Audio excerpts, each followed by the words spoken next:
So, getting into this episode of GH, apparently this was a Jason centric episode. All Jason, all talk, all the time. Um, Sonny was pissing me off though.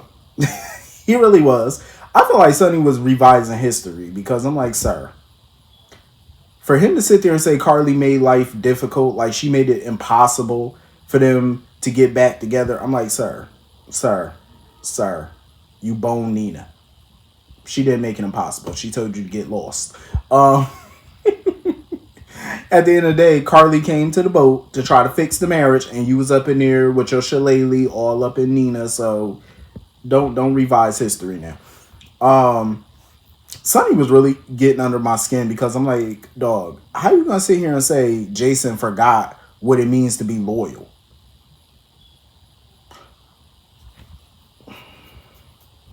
Sonny is the last person who should be talking about loyalty. I'm just saying. Again, you had your ding dong up in Nina while you were married. Don't get much more disloyal than that, sir. Um, I just find it baffling that so many people could believe that Jason would do the things that they think he did or he's being accused of doing. Like, why are they so easy to believe that? I don't get it. I don't. And I like how Jason explained to Michael how once he found out that the target was Sonny, he did everything possible for the guy to, miss hitting Sonny. Because I'm like, if they look at it, if you think about it, if Sonny was the shooter or Sonny's been helping this guy try to take out Sonny, I mean, if Jason was trying to help this guy take out Sonny, Sonny would be dead. I don't get why they're not thinking about that. I'm like, sir, you wouldn't be alive today. Jason obviously was missing on purpose. And I feel like Jason was more than likely the shooter at the Metro Court as well. He was there being the shooter too, and that's why Sonny lived so many times. All those shootings and stuff. He should be dead by now if Jason really tried to take you out. You please, you would be a ghost at this point. You would be an apparition. Like, think about it. So for him to think that Jason betrayed him or something like that, or Jason became an enemy of his, I'm like, what the fuck writing is this? What is this? The one thing I do agree with Sam about though, I don't blame her for not wanting to be friends with Carly. I don't blame her for not wanting to look at Carly. Because I felt like that friendship was so one-sided between them, and it came out of left field. Because her and Carly there's been no love lost between them over the years. So that little insta friendship that they had, I never bought into it. I felt like it was stupid. It came out of nowhere. When did they become besties? Carly didn't like Sam for the simple fact that Sam was with Jason. Like, let's be real. Every time Carly came to the penthouse, she always expected Sam to go upstairs or something so she could talk to Jason alone. Like, just no hesitation. Like, well, I need to talk to you in private. Like, just so dismissive. So for them to be insta friends, I never really bought into that. I just found it to be weird and stupid. And their friendship was so one-sided. Other than that, I just can't believe Sam also would sit there and believe that Jason would shoot Dante. Like, that's just weird. It's like, of all people, Sam should know Jason better than anybody. Well, not better than anybody, but she should know him better just as much as Sonny and Carly do. She should know his methods, like what he would and wouldn't do. She should know this.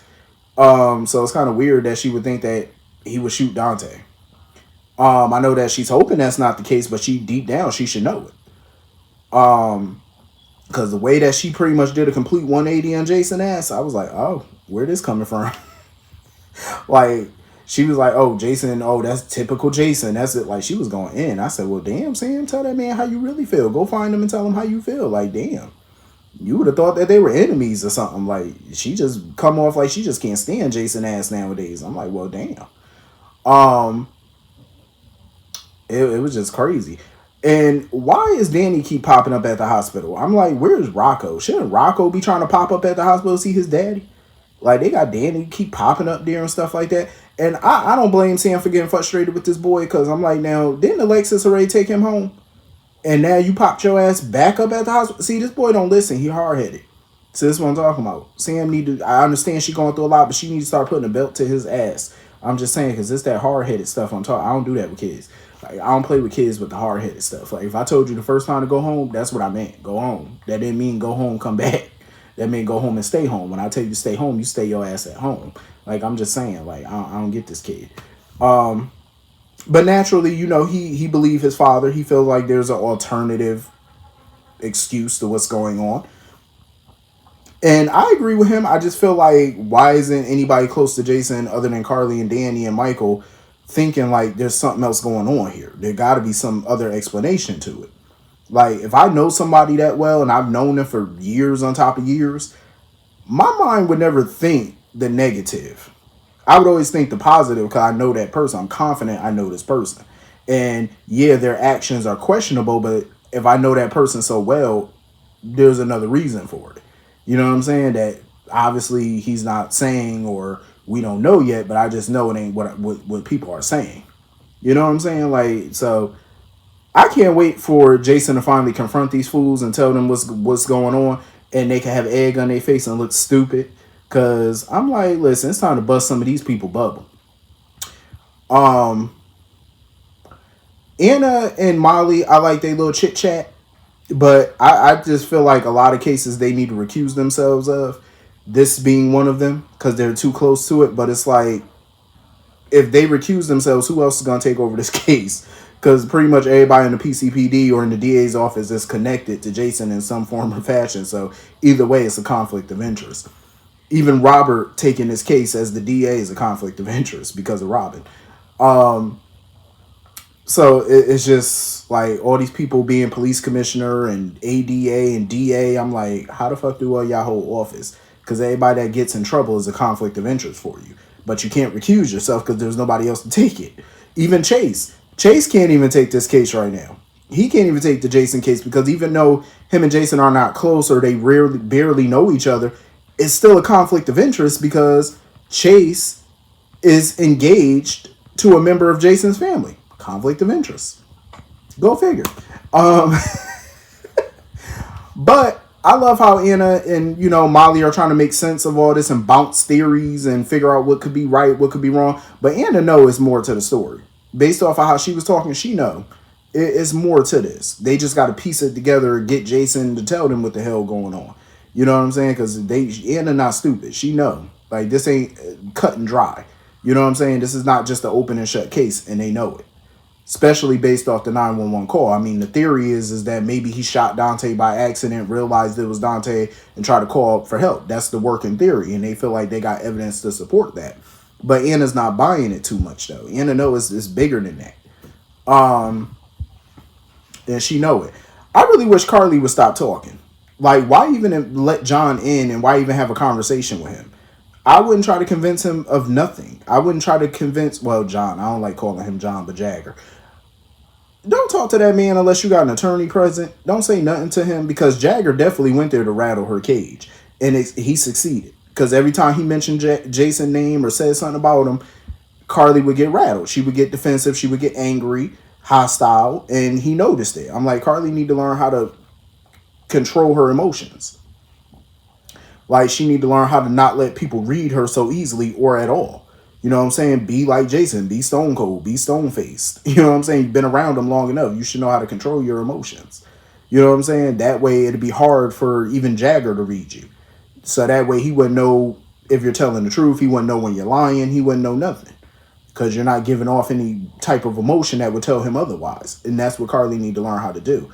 Stop feeding into whatever nonsense he's saying to you. Because you're giving him certain emotions that he wants. And he knows how to get that reaction out of you by saying certain things. So stop giving that to him. Like, Carly should know better by now. Drew.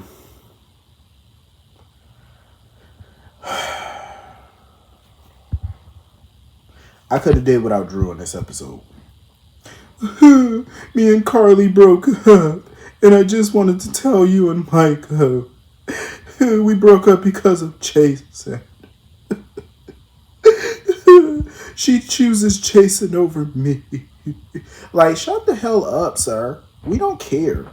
Like, you chose to break up with this woman. Oh, Jason's always going to come first. Oh, blah, blah, blah. Like, you don't, well, it may be true, but still, you didn't give the relationship a chance with him being back. As soon as Jason popped up, you came over there with the agenda to break up with her as soon as Jason came back. You was like, yeah, this ain't gonna work. We gotta break up. Like, so shut the hell up then. I don't care about this little pity party he on. I really don't care. Oh, can you tell Phil Michael in? Because I gotta get back to Scout. Oh, shut the hell up. Since when you gotta get back to Scout? I'm pretty sure she with the nanny. Like she always is when she not with Sam. So scurry off. I'm just tired of his bitching. You know, nobody cared. Like this whole woe was me. Oh, poor you. Who cares? You and Carly broke up. Good riddance. Y'all sucked anyway as a couple. In my opinion, he should he should have never got with her in the first damn place. Like, what were you thinking? Earth to Drew. Then again, you have to have a brain to think. So anyway, moving on from that. I'm glad we finally got some type of clarification. I don't like how they trying to paint Jagger as the bad guy here. You know what I'm saying? Like, I really hope that's not the case. Like, so basically, he got evidence of a RICO violation or whatever, and that's what forced Jason to do this. My guess is whoever he got the RICO charge against got to be either Sonny or Carly. Got to be. He must got something against them. Maybe when it was Carly's time as mob boss or something, maybe he got the RICO on her about that, and he just been, pushing that charge down or whatever. Who knows? Maybe he got it. Could be. Because, I mean, there's not many people Jason would go to prison for. Jason would be blackmailed into doing something for. You know what I'm saying? If it wasn't a serious person in his life that he would die for or go to prison. So it got to be somebody that close to him that he would be a mercenary for somebody. You know what I mean? So it got to be Carly or Sonny because I don't see Sam with a RICO. You know what I'm saying? She ain't done nothing to have a RICO charge on her. The only people I could think of recently would be Sonny or Carly. That's it. But Michael, he should have known not to ask certain questions because he know Jason not gonna fill him in too much. Jason not gonna tell him only but so much. But I really hope Jagger not a snake. I hope not. I know he a snake, but I hope he not like a criminal snake. You know what I'm saying? Like I'm hoping not. But hopefully we delve more into this whole mercenary for hire nonsense. So apparently Jason still has to do the job. Like he can't get out of the shit. Like he's not done yet. Whatever the job is, because I don't know if the job is totally to get rid of Sonny or if it's something beyond just that, But anyway, we got some answers here. I suppose we still got to collect more about what happened during Jason's time away, because apparently he never died in that thing anyway, so he ended up getting out, and that's how Jagger and his people ended up getting to him. But anyway, I think that's pretty much everything in this episode. Hit the comment section. Let me know what y'all all thought. And I will see y'all all later. Have a great day or a great night. Peace.